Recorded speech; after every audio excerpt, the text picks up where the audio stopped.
ನಮಸ್ಕಾರ. ಇಂದಿನ ತರಗತಿಯಲ್ಲಿ ನಾವು ಆಗಸ್ಟಸ್ ಸೀಸರ್ ಇವನ ಸಾಧನೆಗಳ ಬಗ್ಗೆ ತಿಳಿದುಕೊಳ್ಳೋಣ.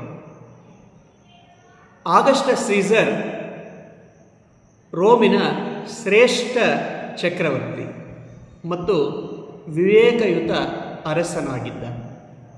ಅರಾಜಕತೆ ಗೊಂದಲದ ನಂತರ ಅಧಿಕಾರಕ್ಕೆ ಬಂದಂಥ ಇವನು 3 ಶತಮಾನಗಳ ಕಾಲ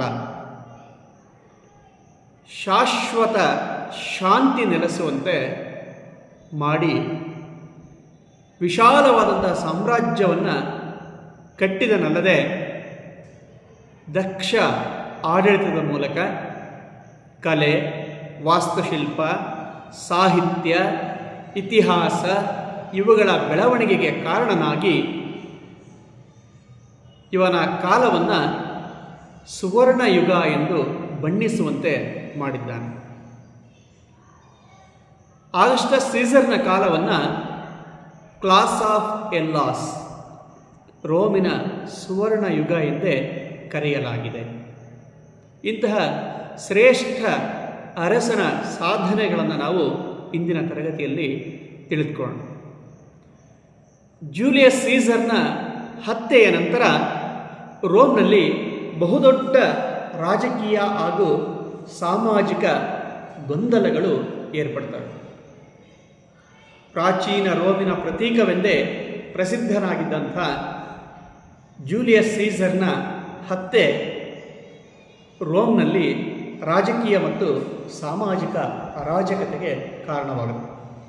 ಅಂತಹ ಗೊಂದಲದ ಸಂದರ್ಭದಲ್ಲಿ ರೋಮ್ನಲ್ಲಿ ದ್ವಿತೀಯ ತ್ರಿಮೂರ್ತಿಗಳ ಉದಯ ಆಗಿದೆ. ಲೆಪಿಡಸ್, ಮಾರ್ಕ್ ಆಂಟೋನಿ ಮತ್ತು ಆಕ್ಟೇವಿಯನ್ ಅಂತಕ್ಕಂಥವರು ರೋಮಿನ ದ್ವಿತೀಯ ತ್ರಿಮೂರ್ತಿಗಳಾಗಿ ಅಧಿಕಾರವನ್ನು ವಹಿಸ್ಕೊಳ್ತಾರೆ. ಮಾರ್ಕ್ ಆಂಟೋನಿ ಜೂಲಿಯಸ್ ಸೀಸರ್ನ ಸ್ನೇಹಿತ. ಲೆಪಿಡಸ್ ಅಂತಕ್ಕಂಥವನು ಜೂಲಿಯಸ್ ಸೀಸರ್ನ ಸಹಾಯಕ ಮತ್ತು ಆಕ್ಟೇವಿಯನ್ ಅಂತಕ್ಕಂಥವನು ಜೂಲಿಯಸ್ ಸೀಸರ್ನ ಸೋದರಳಿಗ. ಹೀಗೆ ಮಾರ್ಕ್ ಆಂಟೋನಿ, ಲೆಪಿಡಸ್ ಮತ್ತು ಆಕ್ಟೇವಿಯನ್ ಇವರು ಜೂಲಿಯಸ್ ಸೀಸರ್ನ ಮರಣಾನಂತರ ದ್ವಿತೀಯ ತ್ರಿಮೂರ್ತಿಗಳಾಗಿ ರೋಮನ್ನು ಮತ್ತೆ 3 ಭಾಗಗಳನ್ನಾಗಿ ಮಾಡಿಕೊಂಡು ಆಡಳಿತವನ್ನು ಆರಂಭಿಸ್ತಾರೆ. ಆಗಸ್ಟಸ್ ಸೀಸರ್ ಮತ್ತು ಅವನ ಗೆಳೆಯರಾದಂಥ ಮಾರ್ಕ್ ಆಂಟೋನಿ, ಲೆಪಿಡಸ್ ರವರನ್ನ ದ್ವಿತೀಯ ತ್ರಿಮೂರ್ತಿಗಳ ಆಡಳಿತ ಎಂದೇ ಬಣ್ಣಿಸಲಾಗಿದೆ. ಈ ಮೂವರು ಕಾನೂನುಬದ್ಧವಾಗಿ ದ್ವಿತೀಯ ತ್ರಿಮೂರ್ತಿಗಳ ಆಡಳಿತದ ಸ್ಥಾಪನೆಯನ್ನು ಮಾಡ್ತಾರೆ. ಈ 3 ಜನ ಸೇರಿ ಜೂಲಿಯಸ್ ಸೀಸರ್ನ ಹತ್ಯೆಗೆ ಕಾರಣರಾದಂಥ ಸೆನೆಟರ್ಗಳನ್ನು ಮತ್ತು ಹತ್ಯೆಯ ಪ್ರಮುಖ ರೂವಾರಿಯಾದಂಥ ಬ್ರೂಟಸ್ನನ್ನು ಹುಡುಕಿ ಅವರನ್ನು ಕೊಲ್ಲುವ ಕೆಲಸವನ್ನು ಮಾಡ್ತಾರೆ. ಹಾಗೆಯೇ ಜೂಲಿಯಸ್ ಸೀಸರ್ನ ಹತ್ಯೆಗೆ ಬೆಂಬಲಿಸಿದಂಥ ಸೆನೆಟರ್ಗಳಿಗೆ ಭಾರಿ ದಂಡ ಮತ್ತು ಶಿಕ್ಷೆಯನ್ನು ವಿಧಿಸ್ತಾರೆ. ಜೂಲಿಯಸ್ ಸೀಸರ್ನ ಹತ್ಯೆಯ ಸಂಚುಕೋರರಾದಂಥ ಬ್ರೂಟಸ್ ಮತ್ತು ಕ್ಯಾಸಿಯಸ್ ಅಂತಕ್ಕಂಥದ್ದು ರೋಮ್ ನಗರದಿಂದ ಪಲಾಯನವನ್ನು ಮಾಡಿ ಬಹುದೊಡ್ಡ ಸೈನ್ಯವನ್ನು ಕಟ್ಟಿ ದ್ವಿತೀಯ ತ್ರಿಮೂರ್ತಿಗಳ ವಿರುದ್ಧ ಯುದ್ಧಕ್ಕೆ ಸನ್ನದ್ಧರಾಗ್ತಾರೆ. ಆಗ ಈ 3 ಜನ ತ್ರಿಮೂರ್ತಿಗಳು ಸೇರಿ ಫಿಲಿಪಿ ಎಂಬ ಕದನದಲ್ಲಿ ಬ್ರೂಟಸ್ನನ್ನು ಸೋಲಿಸಿ ಅವನ ಹತ್ಯೆಯನ್ನು ಮಾಡ್ತಾರೆ. ಹಾಗೆಯೇ ಅವನನ್ನು ಬೆಂಬಲಿಸಿದಂಥ ಅನೇಕ ಶ್ರೀಮಂತ ಸೆನೆಟರ್ಗಳಿಗೆ ಮರಣದಂಡನೆಯ ಶಿಕ್ಷೆಯನ್ನು ನೀಡ್ತಾರೆ. ಅವರ ಆಸ್ತಿಪಾಸ್ತಿಗಳನ್ನು ಮುಟ್ಟುಗೋಲು ಹಾಕಿಕೊಳ್ತಾರೆ. ಆ ನಂತರ ಈ 3 ಜನ ತಮ್ಮೊಳಗೆ ರೋಮನ್ ಸಾಮ್ರಾಜ್ಯದ ಹಂಚಿಕೆಯನ್ನು ಮಾಡಿಕೊಳ್ತಾರೆ. ಆಫ್ರಿಕಾ ಪ್ರದೇಶವನ್ನು ಲೆಪಿಡಸ್, ಪೂರ್ವ ಪ್ರಾಂತ್ಯಗಳನ್ನು ಆಂಟೋನಿ ಮತ್ತು ಇಟಲಿಯಲ್ಲಿ ಉಳಿಯುವುದರ ಜೊತೆಗೆ ಗಾಲ್, ಫ್ರಾನ್ಸ್ ಮತ್ತು ಬೆಲ್ಜಿಯಂ ಪ್ರದೇಶಗಳನ್ನು ಆಕ್ಟೇವಿಯನ್ ತಮ್ಮ ಹಿಡಿತಕ್ಕೆ ತೆಗೆದುಕೊಳ್ತಾರೆ. ಕೆಲವೇ ದಿನಗಳಲ್ಲಿ ಆಕ್ಟೇವಿಯನ್ ಮತ್ತು ಆಂಟೋನಿಯ ನಡುವಿನ ಸಂಬಂಧ ಕ್ಷೀಣಿಸ್ತಾ ಹೋಗುತ್ತೆ. ಅಧಿಕಾರಕ್ಕಾಗಿ ಅವರಿಬ್ಬರ ನಡುವೆ ಅಂತಃಕಲಹ ಏರ್ಪಡುತ್ತೆ. ಇವರಿಬ್ಬರೂ ಸೇರಿ ಲೆಪಿಡಸ್ನನ್ನು ಕಡ್ಡಾಯವಾಗಿ ಒತ್ತಾಯಪೂರ್ವಕವಾಗಿ ನಿವೃತ್ತಿಗೊಳಿಸ್ತಾರೆ. ಆಂಟೋನಿ ಈಜಿಪ್ಟಿನ ರಾಣಿ ಕ್ಲಿಯೋಪಾತ್ರಳೊಂದಿಗೆ ವಾಸವನ್ನು ಮಾಡ್ತಾ ಇದ್ದ. ಇದೊಂದು ದೇಶದ್ರೋಹದ ಕೃತ್ಯವೆಂದೇ ಪರಿಗಣಿಸಲಾಗಿತ್ತು. ಆಕ್ಟೇವಿಯನ್ ಮತ್ತು ಆಂಟೋನಿಯ ನಡುವಿನ ವಿರಸಕ್ಕೂ ಸಹ ಇದು ಕಾರಣವಾಗುತ್ತೆ. ಲೆಪಿಡಸ್ನ ಕಡ್ಡಾಯ ನಿವೃತ್ತಿಯ ನಂತರ ಆಂಟೋನಿ ಮತ್ತು ಆಕ್ಟೇವಿಯನ್ನರ ನಡುವೆ ಅಧಿಕಾರಕ್ಕಾಗಿ ಕಿತ್ತಾಟ ಆರಂಭವಾಯಿತು.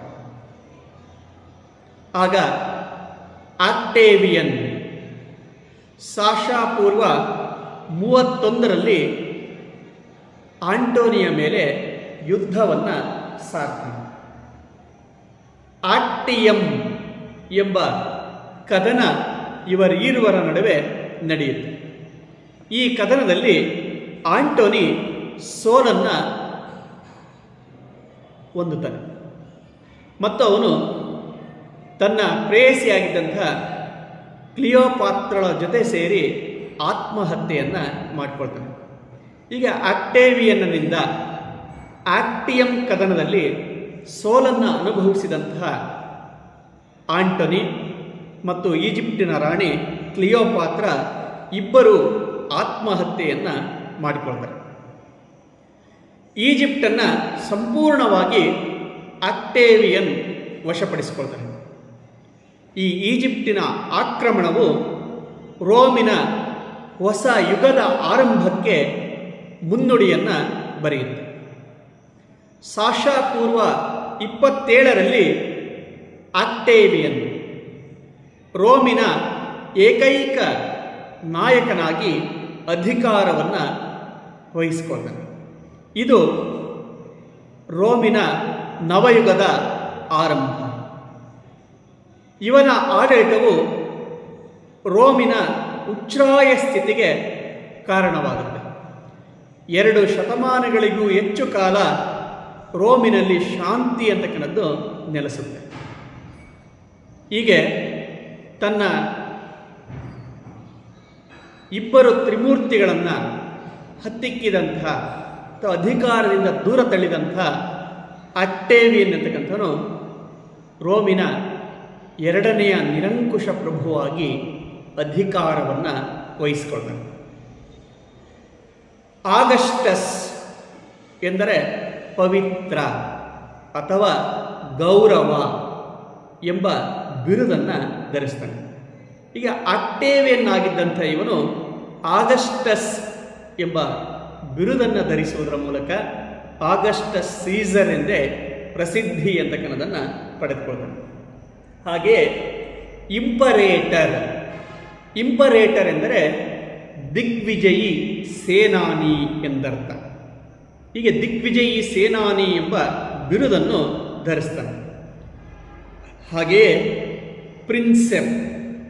ಪ್ರಿನ್ಸೆಪ್ ಎಂದರೆ ರಾಜ್ಯದ ಪ್ರಥಮ ಪ್ರಜೆ ಎಂದರ್ಥ. ಈ 3 ಬಿರುದುಗಳನ್ನು ಧರಿಸ್ತಾನೆ. ಮೊದಲನೇದಾಗಿ ಆಗಸ್ಟಸ್, 2ನೇದಾಗಿ ಇಂಪರೇಟರ್, 3ನೇದಾಗಿ ಪ್ರಿನ್ಸೆಪ್. ಆಗಸ್ಟಸ್ ಅಂತ ಹೇಳಿದ್ರೆ ಪವಿತ್ರ ಅಥವಾ ಗೌರವ ಎಂದರ್ಥ. ಇಂಪರೇಟರ್ ಎಂದರೆ ದಿಗ್ವಿಜಯಿ ಸೇನಾನಿ. ಪ್ರಿನ್ಸೆಪ್ ಎಂದರೆ ರಾಜ್ಯದ ಪ್ರಥಮ ಪ್ರಜೆ ಎಂದರ್ಥ. ಈ ಮೂರು ಬಿರುದುಗಳನ್ನು ಧರಿಸಿದಂಥ ಆಗಸ್ಟಸ್ ಸೀಸರ್ 44 ವರ್ಷಗಳ ಕಾಲ ರೋಮನ್ ಸಾಮ್ರಾಜ್ಯದ ಆಡಳಿತವನ್ನು ನಡೆಸ್ತಾನೆ. ಇವನಿಂದ ಸ್ಥಾಪನೆಯಾದಂಥ ರೋಮನ್ ಸಾಮ್ರಾಜ್ಯವನ್ನು ಪ್ರಿನ್ಸಿಪೇಟ್ ಸರ್ಕಾರ, ಪ್ರಿನ್ಸಿಪೇಟ್ ಅಂತ ಹೇಳಿದ್ರೆ ಪ್ರಥಮ ಪ್ರಜೆಯ ಸರ್ಕಾರ ಎಂದೇ ಕರೆಯಲಾಗಿದೆ. ಆಗಸ್ಟಸ್ ಸೀಸರ್ ಅಧಿಕಾರಕ್ಕೆ ಸೆನೆಟರ್ಗಳು ಅಡ್ಡಿ ಬರಲಿಲ್ಲ. ಏಕೆ ಅಂತೇಳಿದರೆ ಜೂಲಿಯಸ್ ಸೀಸರ್ನ ವಿರೋಧವನ್ನು ಮಾಡಿದಂತಹ ಎಲ್ಲ ಸೆನೆಟರ್ಗಳಿಗೆ ಉಗ್ರವಾದಂತಹ ಶಿಕ್ಷೆಯನ್ನು ನೀಡಿದ್ದ.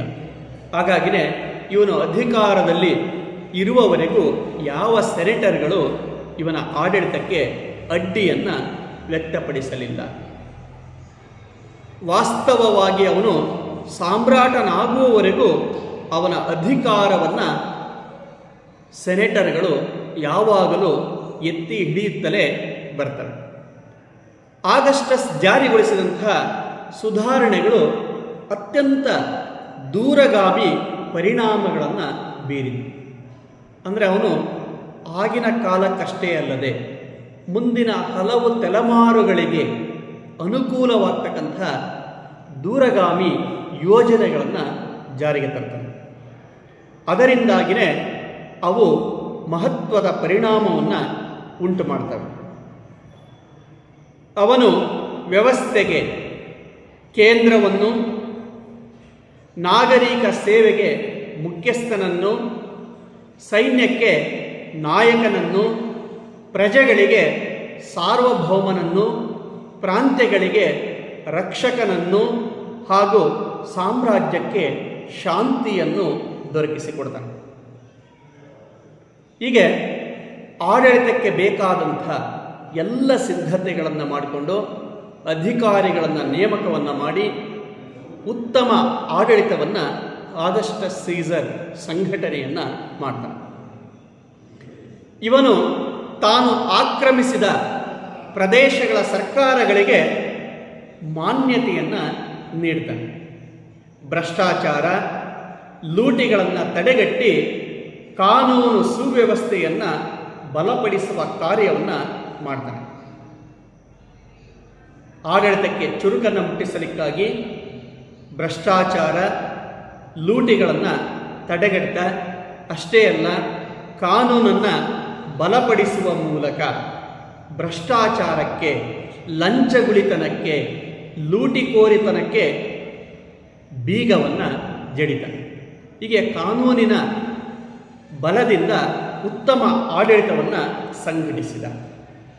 ಅಲ್ಲದೆ ಹೊಸ ನ್ಯಾಯಾಲಯಗಳನ್ನು, ಅಂಚೆ ಕಚೇರಿಗಳನ್ನು ಸ್ಥಾಪನೆಯನ್ನು ಮಾಡ್ತಾನೆ. ಜೂಲಿಯಸ್ ಸೀಸರ್ ಪರಿಚಯಿಸಿದಂತಹ ಕ್ಯಾಲೆಂಡರನ್ನು ಆಗಸ್ಟಸ್ ಸೀಸರ್ ಸಹ ಮುಂದುವರಿಸ್ತಾನೆ. ಕ್ಯಾಲೆಂಡರ್ನಲ್ಲಿರ್ತಕ್ಕಂಥ ಆಗಸ್ಟ್ ಎಂಬ ಹೆಸರೇನಿದೆ ಅದು ಆಗಸ್ಟಸ್ ಸೀಸರ್ನ ನೆನಪಿಗಾಗಿ ಇಟ್ಟಿರ್ತಕ್ಕಂಥ ತಿಂಗಳ ಹೆಸರು. ಹೀಗೆ ಆಗಸ್ಟ್ ತಿಂಗಳು ಆಗಸ್ಟಸ್ ಸೀಸರ್ನ ನೆನಪಿಗಾಗಿ ಇಂದಿಗೂ ಸಹ ಮುಂದುವರೆಸಿಕೊಂಡು ಬರಲಾಗಿದೆ. ಹಾಗೆಯೇ ಇವನು ಬಡವರಿಗೆ ಆಹಾರ ಧಾನ್ಯಗಳನ್ನು ಪೂರೈಸಿ ಅವರ ಹೊಟ್ಟೆಯನ್ನು ತುಂಬಿಸಿದ್ದಲ್ಲದೆ ಅವರು ಸಂತೋಷವಾಗಿ ನೆಮ್ಮದಿಯಿಂದ ಬದುಕನ್ನು ನಡೆಸುವಂತೆ ಮಾಡ್ತಾನೆ. ಸಾರ್ವಜನಿಕ ಕಟ್ಟಡಗಳು, ರಸ್ತೆಗಳು, ಸೇತುವೆಗಳು, ಕಾರಂಜಿಗಳ ನಿರ್ಮಾಣಕ್ಕೆ ಹೆಚ್ಚಿನ ಧನ ವಿನಿಯೋಗವನ್ನು ಮಾಡ್ತಾನೆ. ಹೀಗೆ ಇವನ ಕಾಲದಲ್ಲಿ ಸಾರ್ವಜನಿಕ ಕಟ್ಟಡಗಳು, ಸೇತುವೆಗಳು, ರಸ್ತೆಗಳು, ಕಾರಂಜಿಗಳು, ಉದ್ಯಾನವನಗಳು ನಿರ್ಮಾಣ ಎಂತಕ್ಕನ್ನೋದನ್ನು ಹೊಂದುತ್ತಾನೆ. ರಸ್ತೆಗಳ ನಿರ್ಮಾಣದಿಂದಾಗಿ ರೋಮ್ ನಗರವು ಮೆಡಿಟರೇನಿಯನ್ ವ್ಯಾಪಾರ ಮತ್ತು ವಾಣಿಜ್ಯದ ಕೇಂದ್ರವಾಗಿ ಬೆಳವಣಿಗೆ ಅಂತಕ್ಕನ್ನೋದನ್ನು ಹೊಂದುತ್ತೆ. ಹೀಗೆ ಇವನು ಕೈಗೊಂಡಂತಹ ಸಾರಿಗೆ ಸುಧಾರಣೆಗಳು, ಆಡಳಿತಾತ್ಮಕ ಸುಧಾರಣೆಗಳು ರೋಮಿನ ಪ್ರಗತಿಗೆ ಕಾರಣವಾಗ್ತವೆ. ಹಾಗೆಯೇ ಆಗಸ್ಟಸ್ ಸೀಸರ್ ಭಾರತ ಮತ್ತು ಚೀನಾ ಸೇರಿದಂತೆ ವಿಶ್ವದ ಅನೇಕ ರಾಷ್ಟ್ರಗಳೊಂದಿಗೆ ರಾಜಕೀಯ ಮತ್ತು ವಾಣಿಜ್ಯ ಸಂಬಂಧಗಳನ್ನು ಬೆಳೆಸ್ತಾನೆ. ಇದರಿಂದಾಗಿ ರೋಮ್ ಮಾತ್ರವಲ್ಲದೆ ಭಾರತ, ಚೀನಾ ಒಳಗೊಂಡಂತೆ ಉಳಿದ ದೇಶಗಳು ಸಹ ಆರ್ಥಿಕ ಪ್ರಗತಿಯನ್ನು ಕಾಣಲಿಕ್ಕೆ ಸಾಧ್ಯವಾಯಿತು. ಇನ್ನು ಇಟ್ಟಿಗೆಗಳಿಂದ ಕೂಡಿದಂತಹ ರೋಮನ್ ನಗರವನ್ನು ಅಮೃತ ಶಿಲೆಯ ನಗರವನ್ನಾಗಿ ಪರಿವರ್ತನೆಯನ್ನು ಮಾಡ್ತಾನೆ. ರೋಮ್ ವಿಶ್ವದ ಅತ್ಯಂತ ಸುಂದರ ನಗರವಾಗಿ ಇವನ ಕಾಲದಲ್ಲಿ ಬೆಳವಣಿಗೆಯನ್ನು ಹೊಂದುತ್ತೆ. ವಿಶ್ವದ ರಾಜಕೀಯ, ಆರ್ಥಿಕ, ಸಾಮಾಜಿಕ, ಧಾರ್ಮಿಕ, ಸಾಂಸ್ಕೃತಿಕ ಕೇಂದ್ರವಾಗಿ ರೋಮ್ ನಗರ ಬೆಳವಣಿಗೆಯನ್ನು ಕಾಣ್ತು. ಲೇಖಕರು, ಕವಿಗಳು, ಇತಿಹಾಸಕಾರರಿಗೆ ಆಶ್ರಯವನ್ನು ನೀಡ್ತಾರೆ. ಲಿವಿ, ಹೊರೆಸ್, ವರ್ಜಿಲ್, ಓವಿಡ್, ಪ್ಲಿನಿ, ಟಾಸಿಟಸ್ ಇವನ ಕಾಲವನ್ನು ಪ್ರಜ್ವಲಿಸುವಂತೆ ಮಾಡ್ತಾರೆ. ಆ ಕಾಲದಿದ್ದಂಥ ಪ್ರಸಿದ್ಧ ಕವಿಗಳು, ವಿದ್ವಾಂಸರು, ವಿಜ್ಞಾನಿಗಳು ಇವನ ಕಾಲವನ್ನು ಪ್ರಜ್ವಲಿಸುವಂತೆ ಮಾಡಿದರು. ಯೇಸುವು ಸಹ ಇವನ ಆಡಳಿತ ಕಾಲದಲ್ಲಿಯೇ ಜನಿಸಿದನು ಎಂಬುದು ಒಂದು ಗಮನಾರ್ಹವಾದಂಥ ಅಂಶ. ಇವನ ಆಡಳಿತ ಕಾಲದಲ್ಲಿಯೇ ಯೇಸು ಕ್ರಿಸ್ತನ ಜನನ ಆಗುತ್ತೆ ಮತ್ತು ಮುಂದೆ ಯೇಸು ಕ್ರೈಸ್ತ ಧರ್ಮದ ಸ್ಥಾಪನೆ ಅಂತಕ್ಕಂಥದ್ದನ್ನು ಮಾಡ್ತಾನೆ. ಈ ಎಲ್ಲ ಬೆಳವಣಿಗೆಗಳನ್ನು ಗಮನಿಸಿಯೇ ಆಗಸ್ಟಸ್ ಸೀಸರ್ನ ಕಾಲವನ್ನು ರೋಮಿನ ಸುವರ್ಣ ಯುಗ ಅಂತೇಳಿ ಕರೆಯಲಾಗಿದೆ. ಈ ಕಾಲವು ಶಾಂತಿ ಮತ್ತು ಸಮೃದ್ಧಿಗೆ ಹೆಸರಾಗಿತ್ತು. ಈ ಯುಗವನ್ನು ಫ್ಯಾಕ್ಸ್ ರೋಮನ ಅಥವಾ ರೋಮನ್ ಶಾಂತಿ ಎಂದು ಸಹ ಕರೆಯಲಾಗಿದೆ. ಅವನು ವಿಶ್ವ ರಾಜ್ಯದ ಕಲ್ಪನೆಯನ್ನು ಕಟ್ಟಿಕೊಟ್ಟ. ಅವನ ಚಕ್ರಾಧಿಪತ್ಯದ ವ್ಯವಸ್ಥೆ ಸುಮಾರು 500 ವರ್ಷಗಳವರೆಗೆ ಮುಂದುವರಿಯಿತು ಹಾಗೂ ಗ್ರೀಕ್ ರೋಮನ್ ನಾಗರಿಕತೆಯ ಶ್ರೇಷ್ಠ ಸಂಪತ್ತುಗಳನ್ನು ರಕ್ಷಿಸುವ ಕಾರ್ಯ ಎಂತಕ್ಕಂಥದ್ದನ್ನು ಮಾಡಿತು. ಹೀಗೆ 44 ವರ್ಷಗಳ ಕಾಲ ಸುದೀರ್ಘ ಆಡಳಿತವನ್ನು ನಡೆಸಿದಂತಹ ಆಗಸ್ಟಸ್ ಸೀಸರ್ ಎಂತಕ್ಕಂಥವನು ರೋಮಿನ ಪ್ರಗತಿಗೆ, ರೋಮಿನ ಭವ್ಯತೆಗೆ, ವಿಶ್ವದ ಶಾಂತಿಗೆ ಮಹಾನ್ ಕೊಡುಗೆಗಳನ್ನು ನೀಡುವ ಮೂಲಕ ರೋಮನ್ ಸಾಮ್ರಾಜ್ಯದ ಸರ್ವಶ್ರೇಷ್ಠ ಚಕ್ರವರ್ತಿಯಾಗಿ ಆಡಳಿತ ಎಂತಕ್ಕಂಥದ್ದನ್ನು ನಡೆಸಿದ. ಇವನ ಬಗ್ಗೆ ನಿಮಗೆ ಪರೀಕ್ಷೆಯಲ್ಲಿ 10 ಅಂಕದ ಪ್ರಶ್ನೆಯನ್ನು ಕೇಳ್ತಾರೆ. ಆಗಸ್ಟಸ್ ಸೀಸರ್ನ ಸಾಧನೆಗಳನ್ನು ವಿವರಿಸಿ ಅಂತೇಳಿ. ಹಾಗಾಗಿನೇ ಇವನ ಸಾಧನೆಗಳನ್ನು ಚೆನ್ನಾಗಿ ಅಭ್ಯಾಸ ಅಂತಕ್ಕಂಥದ್ದನ್ನು ಮಾಡಿಕೊಡು. ಇನ್ನು ಆಗಸ್ಟಸ್ ಸೀಸರ್ನ ಕಾಲದ ನಂತರ ರೋಮನ್ ಸಾಮ್ರಾಜ್ಯದ ಉತ್ತರಾಧಿಕಾರಿಗಳು ದುರ್ಬಲರಾಗಿದ್ದರು. ಹಾಗಾಗಿನೇ ಆಡಳಿತ ವ್ಯವಸ್ಥೆ ಕುಸಿತ ಬರುತ್ತೆ. ರೋಮನ್ ಸಾಮ್ರಾಜ್ಯ ತನ್ನ ಘನತೆಯ ಗೌರವಗಳನ್ನು ಕಳೆದುಕೊಳ್ತಾ ಬರುತ್ತೆ. ಅದರಲ್ಲೂ ಸ್ವಲ್ಪ ಉತ್ತಮವಾಗಿ ಆಡಳಿತವನ್ನು ನಡೆಸಿದಂಥವನು ಅಂತೇಳಿದರೆ ಮಾರ್ಕಸ್ ಅರೇಲಿಯಸ್ ಅಂತಕ್ಕಂಥವನು. ಸಾಶ 161ರಿಂದ 180ರವರೆಗೆ ಆಡಳಿತವನ್ನು ನಡೆಸ್ತಾನೆ. ಇವನೊಬ್ಬ ದಕ್ಷ ಆಡಳಿತಗಾರನಾಗಿದ್ದ. ಹಾಗಾಗಿ ಅವನ ಕಾಲದಲ್ಲಿ ಮತ್ತೆ ರೋಮನ್ ಸಾಮ್ರಾಜ್ಯ ತನ್ನ ಪ್ರತಿಷ್ಠೆಯನ್ನು, ಗೌರವವನ್ನು ಮರಳಿ ಪಡೆದುಕೊಳ್ಳುತ್ತೆ. ಅವನ ನಂತರ ಬಂದಂಥ ಉತ್ತರಾಧಿಕಾರಿಗಳು ಮತ್ತೆ ಸಮರ್ಥರಾಗಿದ್ದರು. ಹಾಗಾಗಿ ಮತ್ತೊಮ್ಮೆ ರೋಮನ್ ಸಾಮ್ರಾಜ್ಯ ತನ್ನ ಭವ್ಯತೆಯನ್ನು, ತನ್ನ ಕೀರ್ತಿ ಪ್ರತಿಷ್ಠೆಗಳನ್ನು ಕಳೆದುಕೊಳ್ತಾ ಹೋಗುತ್ತೆ ಮತ್ತು ಅವನತಿಯ ಹಾದಿಯನ್ನು ಹಿಡಿಯುತ್ತೆ. ಇನ್ನು ಕ್ಯಾಲಿಗುಲಾ ಮತ್ತು ನೀರೋ ಎಂತಕ್ಕಂಥವರು ಈ ಸಾಮ್ರಾಜ್ಯವನ್ನು ಆಳಿದಂಥ ಅತ್ಯಂತ ಕೆಟ್ಟ ಅರಸರು. ಹಾಗಾಗಿನೇ ರೋಮ್ನಲ್ಲೊಂದು ಗಾದೆ ಇದೆ, ರೋಮ್ ನಗರಕ್ಕೆ ಬೆಂಕಿ ಬಿದ್ದಾಗ ನೀರೋ ಪಿಟೀಲು ನುಡಿಸುತ್ತಿದ್ದ ಅಂತೇಳಿ. ಅಂತಹ ಕೆಟ್ಟ ಅರಸರುಗಳ ಆಡಳಿತವನ್ನು ಸಹ ರೋಮನ್ ಸಾಮ್ರಾಜ್ಯ ಕಾಣಬೇಕಾಗಿ ಬಂತು. ಹೀಗೆ ಕ್ಯಾಲಿಗುಲ ಮತ್ತು ನೀರೋ ಎಂತಕ್ಕಂಥವರು ರೋಮನ್ ಸಾಮ್ರಾಜ್ಯವನ್ನು ಆಳಿದಂಥ ಅತ್ಯಂತ ಕೆಟ್ಟ ಸಾಮ್ರಾಟರಾಗಿದ್ದರು. ನೀರೋ ತನ್ನ ತಾಯಿ ಮತ್ತು ಹೆಂಡತಿಯನ್ನು ಸಹ ಕೊಲ್ಲಿಸಿದ.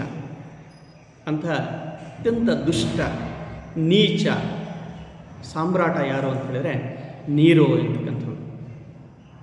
ಹೀಗೆ ಕ್ಯಾಲಿಗುಲ ಮತ್ತು ನೀರೋರಂತಹ ಕೆಟ್ಟ ದೊರೆಗಳ ಆಡಳಿತವನ್ನು ಸಹ ರೋಮನ್ ಸಾಮ್ರಾಜ್ಯ ಕಾಣಬೇಕಾಗಿ ಬಂತು. ಇನ್ನು ಡಯೋಕ್ಲಿಷಿಯನ್ ಹಾಗೂ ಅವನ ಉತ್ತರಾಧಿಕಾರಿಗಳು ರೋಮನ್ ನಾಗರಿಕತೆಯ ಅವನತಿಯನ್ನು, ಸಾಮ್ರಾಜ್ಯದ ಅವನತಿಯನ್ನು ತಡಿತಕ್ಕಂಥ ಅಲ್ಪ ಪ್ರಯತ್ನಗಳನ್ನು ಮಾಡ್ತಾ ಹೋಗ್ತಾರೆ. ಆ ನಂತರ ಕಾನ್ಸ್ಟಂಟೈನ್ ಅಂತಕ್ಕಂಥವನು ರೋಮಿನಿಂದ ರಾಜಧಾನಿಯನ್ನು ಕಾನ್ಸ್ಟ್ಯಾಂಟಿನೋಪಲ್ಗೆ ವರ್ಗಾವಣೆ ಅಂತಕ್ಕಂಥದ್ದನ್ನು ಮಾಡ್ತಾನೆ. ಅಲ್ಲಿ ರೋಮನ್ ಸಾಮ್ರಾಜ್ಯದ ಆಡಳಿತವನ್ನು ಮುಂದುವರಿಸ್ತಾನೆ. ಇದನ್ನು ಪೂರ್ವ ರೋಮನ್ ಸಾಮ್ರಾಜ್ಯ ಅಂತೇಳಿ ಕರೆಯಲಾಗುತ್ತೆ. ಈ ಪೂರ್ವ ರೋಮನ್ ಸಾಮ್ರಾಜ್ಯದ ಸ್ಥಾಪಕನೇ ಕಾನ್ಸ್ಟಂಟೈನ್ ಅಂತಕ್ಕಂಥ ದೊರೆ. ಇವನು ಸಾಶ 306ರಿಂದ 337ರವರೆಗೆ ಆಡಳಿತವನ್ನು ಮಾಡ್ತಾನೆ. ರೋಮಿನಿಂದ ರಾಜಧಾನಿಯನ್ನು ಕಾನ್ಸ್ಟಾಂಟಿನೋಪಲ್ ನಗರಕ್ಕೆ ಅವನು ಸ್ಥಳಾಂತರವನ್ನು ಮಾಡ್ತಾನೆ. ಹೊಸ ನಗರಕ್ಕೆ ತನ್ನ ಹೆಸರನ್ನೇ ಇಡ್ತಾನೆ, ಕಾನ್ಸ್ಟಂಟೈನ್ ಎಂಬ ಹೆಸರನ್ನೇ ಇಡ್ತಾನೆ. ಮುಂದೆ ಅದು ಕಾನ್ಸ್ಟಾಂಟಿನೋಪಲ್ ಎಂದು ಕರೆಯಲ್ಪಡುತ್ತೆ. ಈಗ ಅದನ್ನು ಇಸ್ತಾಂಬುಲ್ ಎಂದು ಕರೆಯಲಾಗುತ್ತೆ. ಬೈಜಂಟೈನ್ ಎಂಬ ನಗರದ ಸಮೀಪದಲ್ಲಿಯೇ ಈ ಹೊಸ ನಗರವನ್ನು ಅವನು ನಿರ್ಮಾಣ ಅಂತಕ್ಕಂಥದ್ದನ್ನು ಮಾಡ್ತಾನೆ. ಈಗ ಅದನ್ನು ಇಸ್ತಾಂಬುಲ್ ಅಂತೇಳಿ ಕರೆಯಲಾಗುತ್ತೆ. ಇದು ಟರ್ಕಿ ದೇಶದಲ್ಲಿದೆ.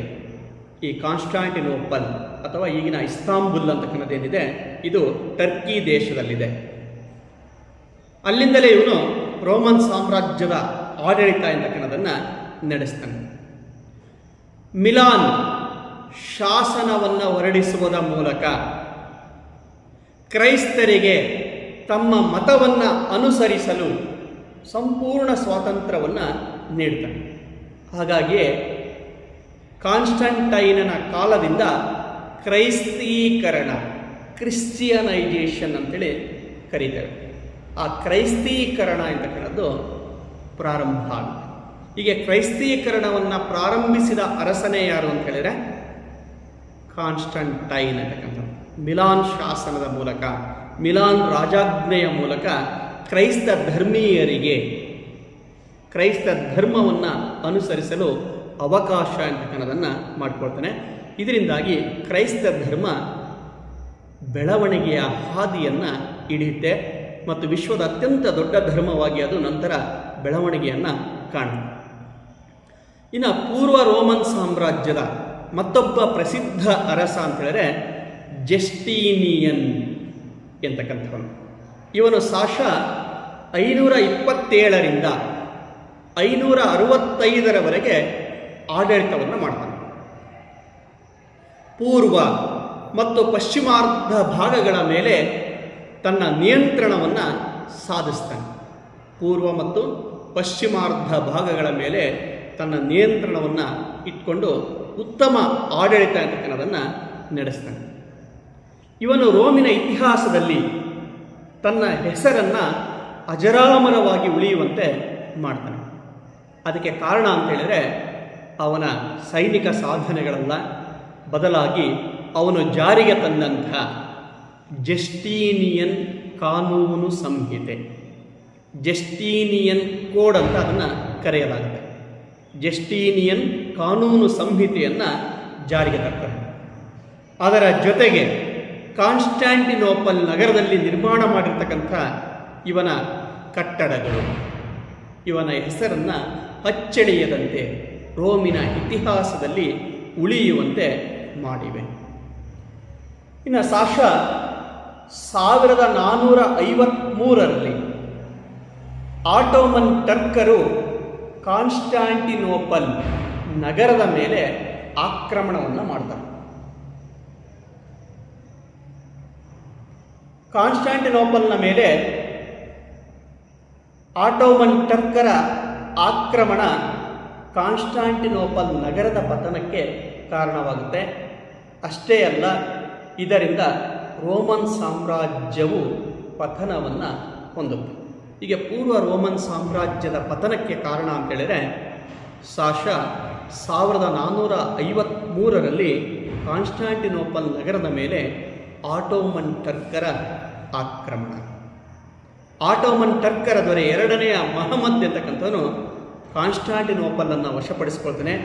ಅಷ್ಟೇ ಅಲ್ಲ, ಅಲ್ಲಿದ್ದಂಥ ವಿದ್ವಾಂಸರುಗಳಿಗೆ ಕಿರುಕುಳವನ್ನು ಕೊಡ್ತಾನೆ ಮತ್ತು ಕ್ರೈಸ್ತ ಧರ್ಮದವರಿಗೆ ಹಿಂಸೆಯನ್ನು ಕೊಡ್ತಾನೆ. ಹಾಗಾಗಿನೇ ಕಾನ್ಸ್ಟ್ಯಾಂಟಿನೋಪಲ್ ನಗರ ಸಂಪೂರ್ಣವಾಗಿ ನಾಶ ಆಗುತ್ತೆ. ಯುರೋಪಿಯನ್ನರಿಗೆ ಕಾನ್ಸ್ಟ್ಯಾಂಟಿನೋಪಲ್ ನಗರಕ್ಕೆ ಬಂದು ಅಲ್ಲಿಂದ ಭೂಮಾರ್ಗದ ಮೂಲಕ ಭಾರತ ಚೀನಾ ದೇಶಗಳಿಗೆ ಬರ್ತಾಯಿದ್ರು. ಆ ಭೂಮಾರ್ಗವನ್ನು ಸಹ ಅವನು ರದ್ದುಪಡಿಸ್ತಾನೆ. ಹೀಗೆ ಕಾನ್ಸ್ಟ್ಯಾಂಟಿನೋಪಲ್ ನಗರದ ಪತನ ಮುಂದೆ ಭೌಗೋಳಿಕ ಅನ್ವೇಷಣೆ, ಪುನರುಜ್ಜೀವನ ಮತ್ತು ಮತ ಸುಧಾರಣೆಯಂತಹ ಪ್ರಮುಖ ಘಟನೆಗಳಿಗೆ ಕಾರಣವಾಗುತ್ತೆ. ಹಾಗೆಯೇ ಪೂರ್ವ ರೋಮನ್ ಸಾಮ್ರಾಜ್ಯದ ಅವನತಿಗೂ ಸಹ ಕಾರಣವಾಯಿತು. ಆನಂತರ ಪವಿತ್ರ ರೋಮನ್ ಸಾಮ್ರಾಜ್ಯದ ಸ್ಥಾಪನೆಯಾಗುತ್ತೆ. ರೋಮನ್ ಸಾಮ್ರಾಜ್ಯದ ಅವನತಿ ಅಂತಕ್ಕನ್ನೋದು ಪಶ್ಚಿಮ ಯುರೋಪಿನಲ್ಲಿ ರಾಜಕೀಯ ಗೊಂದಲಕ್ಕೆ ಕಾರಣವಾಯಿತು. ಹೀಗೆ ಆರಂಭಗೊಂಡಂತಹ ರಾಜಕೀಯ ಗೊಂದಲ ಸಣ್ಣ ಸಣ್ಣ ರಾಜ್ಯಗಳ ಉದಯಕ್ಕೆ ಕಾರಣವಾಯಿತು. ಅನೇಕ ಸಣ್ಣ ಸಣ್ಣ ರಾಜ್ಯಗಳು ಉದಯಿಸಿದವು. ಸಾಶ 800ರ ಸುಮಾರಿಗೆ ಚಾರ್ಲೆಮನ್ ಎಂಬುವವನು ಫ್ರಾನ್ಸ್, ಜರ್ಮನಿ ಹಾಗೂ ಇಟಲಿಯ ಒಂದು ಭಾಗ ಸೇರಿದಂತೆ ಸಾಮ್ರಾಜ್ಯವನ್ನು ಸ್ಥಾಪನೆಯನ್ನು ಮಾಡ್ತಾನೆ. ಹೀಗೆ ಚಾರ್ಲೆಮನ್ ಸಾಶ 800ರ ಸುಮಾರಿನಲ್ಲಿ ಫ್ರಾನ್ಸ್, ಜರ್ಮನಿ ಮತ್ತು ಇಟಲಿಯ ಕೆಲವು ಭಾಗಗಳನ್ನು ಸೇರಿಸಿ ಒಂದು ಸಾಮ್ರಾಜ್ಯದ ಸ್ಥಾಪನೆ ಅಂತಕ್ಕನ್ನೋದನ್ನು ಮಾಡ್ದ. ರೋಮ್ನಲ್ಲಿ ಜರ್ಮನಿಯ ಅರಸ 1ನೇ ಒಟ್ಟೋವಿನ ಕಿರೀಟ ಧಾರಣೆಯೊಂದಿಗೆ ಪವಿತ್ರ ರೋಮನ್ ಸಾಮ್ರಾಜ್ಯದ ಸ್ಥಾಪನೆ ಅಂತಕ್ಕನ್ನೋದು ಆಯಿತು. ಹೀಗೆ ಜರ್ಮನಿಯಲ್ಲಿ ಅರಸ 1ನೇ ಒಟ್ಟೋವಿನ ಕಿರೀಟ ಧಾರಣೆಯೊಂದಿಗೆ ಪವಿತ್ರ ರೋಮನ್ ಸಾಮ್ರಾಜ್ಯದ ಸ್ಥಾಪನೆಯಾಯಿತು. ಆದರೆ ಕೆಲವು ಇತಿಹಾಸಕಾರರು ಅಭಿಪ್ರಾಯ ಪಡುವಂತೆ ಚಾರ್ಲೆಮೆನ್ ಎಂತಕ್ಕಂಥವನೇ ಈ ಪವಿತ್ರ ರೋಮನ್ ಸಾಮ್ರಾಜ್ಯದ ಸ್ಥಾಪಕ, ಒಟ್ಟು ಅಲ್ಲ ಅಂಥೇಳಿ ತಿಳಿಸ್ತಾರೆ. ಒಟ್ಟಿನಲ್ಲಿ ಪವಿತ್ರ ರೋಮನ್ ಸಾಮ್ರಾಜ್ಯ ಅಂತಕ್ಕನ್ನದ್ದು ಪೂರ್ವ ರೋಮನ್ ಸಾಮ್ರಾಜ್ಯದ ಪತನಾನಂತರ ಆರಂಭಗೊಂಡಿದ್ದನ್ನು ನಾವು ತಿಳಿಯಬಹುದಾಗಿದೆ. ಪೋಪನ ಸಹಕಾರದೊಂದಿಗೆ ಕ್ರೈಸ್ತ ಧಾರ್ಮಿಕ ಸಾರ್ವಭೌಮತ್ವವನ್ನು ಹೊಂದಿದ್ದಾನೆ ಎಂದು ಭಾವಿಸಲಾಯಿತು. ಕೊನೆಗೆ ನೆಪೋಲಿಯನ್ ಸಾಶ 1806ರಲ್ಲಿ ಪವಿತ್ರ ರೋಮನ್ ಸಾಮ್ರಾಜ್ಯವನ್ನು ರದ್ದುಗೊಳಿಸ್ತಕ್ಕಂತಹ ಕೆಲಸವನ್ನು ಮಾಡ್ತಾನೆ. ಫ್ರಾನ್ಸಿನ ಚಕ್ರವರ್ತಿಯಾಗಿ ಅಧಿಕಾರವನ್ನು ವಹಿಸಿಕೊಂಡ ನಂತರ ನೆಪೋಲಿಯನ್ ಬೊನಾಪಾರ್ಟೆ 1806ರಲ್ಲಿ ಈ ಪವಿತ್ರ ರೋಮನ್ ಸಾಮ್ರಾಜ್ಯವನ್ನು ಅಂತ್ಯಗೊಳಿಸಿದ. ಹೀಗೆ ರೋಮನ್ ಸಾಮ್ರಾಜ್ಯದ ಇಬ್ಬರು ಶ್ರೇಷ್ಠ ಅರಸರು ಅಂತ ಹೇಳಿದರೆ, ಮೊದಲನೆಯವನು ಜೂಲಿಯಸ್ ಸೀಸರ್, ಎರಡನೆಯವನು ಆಗಸ್ಟಸ್ ಸೀಸರ್. ಅವರ ನಂತರ ಆಡಳಿತವನ್ನು ನಡೆದಂತಹ ಪ್ರಮುಖ ಅರಸರು ಅಂತ ಹೇಳಿದರೆ ಮಾರ್ಕಸ್ ಅರೇಲಿಯಸ್ ಅಂತಕ್ಕಂಥವ್ರು. ಅವರ ನಂತರ ಪೂರ್ವ ರೋಮನ್ ಸಾಮ್ರಾಜ್ಯದ ಸ್ಥಾಪಕನಾದಂಥ ಕಾನ್ಸ್ಟಂಟೈನ್ ಮತ್ತು ಪೂರ್ವ ರೋಮನ್ ಸಾಮ್ರಾಜ್ಯವನ್ನು ಆಳಿದಂಥ ಮತ್ತೊಬ್ಬ ಚಕ್ರವರ್ತಿ ಅಂತ ಹೇಳಿದರೆ ಜಸ್ಟೀನಿಯನ್ ಅಂತಕ್ಕಂಥ. ಇನ್ನು ಪವಿತ್ರ ರೋಮನ್ ಸಾಮ್ರಾಜ್ಯದ ಪ್ರಮುಖ ಆಡಳಿತಗಾರರು ಅಂತ ಹೇಳಿದ್ರೆ ಚಾರ್ಲೆಮನ್ ಮತ್ತು ಒಟ್ಟೋ ಅಂತಕ್ಕಂಥವ್ರು. ಈ ಪವಿತ್ರ ರೋಮನ್ ಸಾಮ್ರಾಜ್ಯದ ರದ್ದತಿಯೊಂದಿಗೆ ರೋಮನ್ ನಾಗರಿಕತೆ, ರೋಮನ್ನರ ಆಡಳಿತ, ರೋಮಿನ ಸಾಮ್ರಾಜ್ಯ ಅಂತಕ್ಕಂಥದ್ದು ಅವನತಿ ಅಂತಕ್ಕಂಥದ್ದನ್ನು ಹೊಂದಿತ್ತು. ಇನ್ನು ನಾವು ಮುಂದಿನ ತರಗತಿಯಲ್ಲಿ ರೋಮನ್ನರ ಕೊಡುಗೆಗಳ ಬಗ್ಗೆ ತಿಳ್ಕೊಳ್ಳೋಣ. ಅಲ್ಲಿಯವರೆಗೆ ಎಲ್ಲರಿಗೂ ನಮಸ್ಕಾರ.